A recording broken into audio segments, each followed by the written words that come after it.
Hello again. Now the main stories in London. As you've been hearing, Dame Vivienne Westwood has died peacefully at the age of 81 at her home in Clapham yesterday. The iconic fashion designer made her name in the 1970s as the pioneer of the punk scene. She was an activist and a passionate campaigner, backing the cause of WikiLeaks founder Julian Assange outside the Old Bailey. In 2004, London's V&A Museum dedicated an exhibition to Westwood's designs.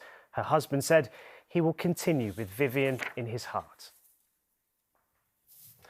A woman killed in a car crash in North London on Christmas Day has been named. 22-year-old Maria Carolina do Nascimento Miguel died after colliding with another car along Hendon Way at the Brent Cross flyover in Edgware just before 4 a.m. on Christmas Day. The London Ambulance Service attended, but Maria died at the scene. 4 arrests were made on suspicion of causing death by dangerous driving, and all 4 have since been bailed.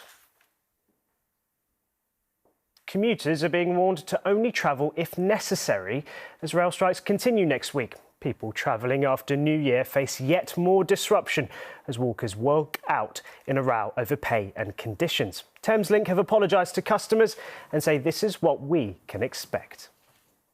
On the 3rd, the 4th and the 6th and the 7th of January, national RMT strike action is taking place, which means we're running a significantly reduced timetable on those days. So that's a much later start-up, a much earlier finish, and we will only be running on the main routes only.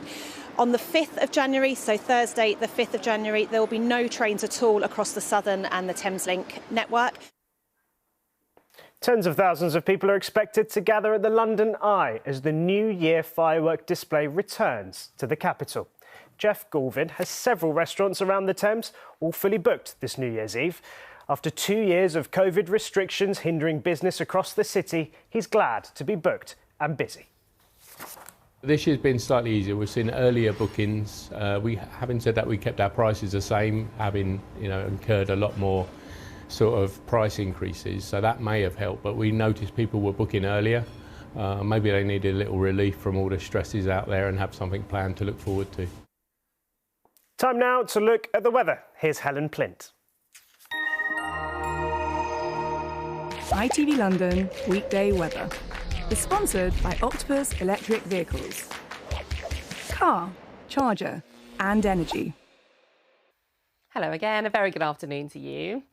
Well, plenty more wet weather and windy weather to come to round off 2022. But for now, that bulk of heavy rain from this morning pushes its way eastward. Still plenty of cloud behind it, but this afternoon, a hint of something brightness at times, dodging those showers still though. But impressive temperatures up heading towards the mid-teens, but still pretty gusty, that just taking the edge off the feel of things.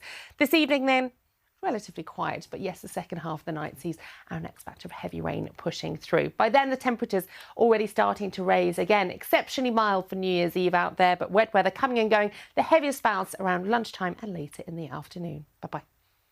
ITV London weekday weather is sponsored by Octopus Electric Vehicles. Now let's have a look at what's coming up at 6:30. Sally looks back at 2022. And that is all from us for now. Goodbye.